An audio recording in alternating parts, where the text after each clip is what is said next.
बेटा today we have to discuss about what is Hess law.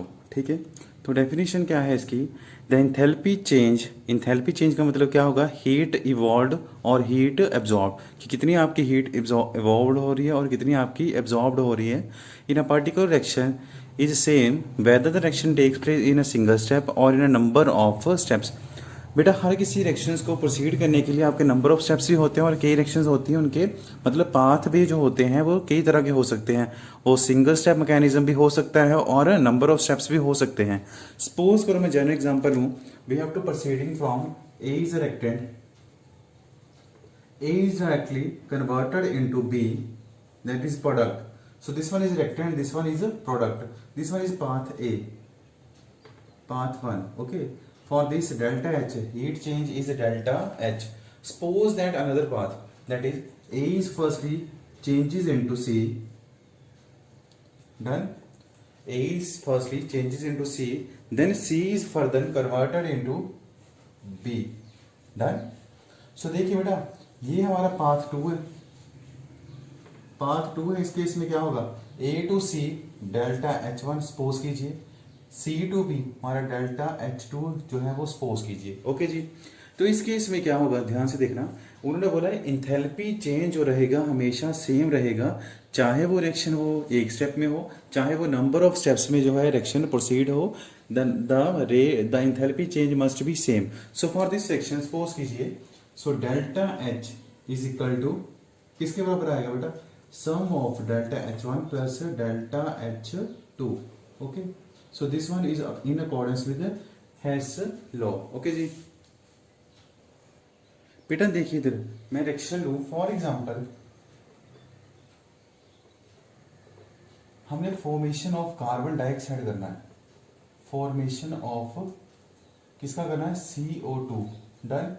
सो इस case में देखिए यहाँ पे 2 पाथवे है। फर्स्ट पाथ है path 1 direct combination, that is C plus O2, मतलब रिएक्टेंट स्पीशीज कौन सी यहाँ पे, कार्बन और oxygen. There is a formation of carbon dioxide. For this enthalpy change delta RH is equal to minus 393.5 kilo joule. Okay जी, so this one is a path 1। Path 2 आपको क्या बता रहा है बेटा, कि यहां पे क्या होगा, सपोज कीजिए C plus half O2 give rise to CO, मतलब O2 ऑक्सीजन का हाफ मतलब 1 ऑक्सीजन, तो कार्बन। तो बेटा इस केस में देखिए आपका सेकंड पाथवे में सिंपल पहले कार्बन से हाफ ऑक्सीजन से, मतलब 1 ऑक्सीजन से कार्बन मोनोऑक्साइड बन गया। कार्बन मोनोऑक्साइड इस रिएक्शन के लिए डेल्टा RH जो है वो आपका होगा माइनस 110.5 किलो जूल। ओके जी, नेक्स्ट क्या होगा, कार्बन मोनोऑक्साइड जो होगा further react with 1 more oxygen that is half, that is the formation of carbon dioxide. So देखिए पाथ 1 में डायरेक्ट कॉम्बिनेशन, पाथ 2 में पहले क्या हुआ, पहले carbon plus O give rise to carbon monoxide, further carbon monoxide की complete combustion होने के बाद यहाँ पे क्या बना, कार्बन डाइऑक्साइड। यहाँ पे जो डेल्टा H आ रहा है वो है हमारा माइनस 283 किलो जूल। तो ठीक है, टोटल इस केस का क्या होगा, डेल्टा RH,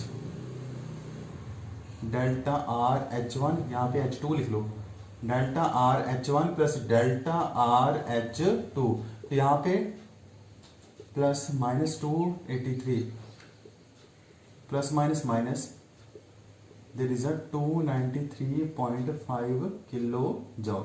तो आप देख सकते हो फ्रॉम 1 and 2 केस यहाँ पे इंथैल्पी चेंज क्या है बेटा, सेम।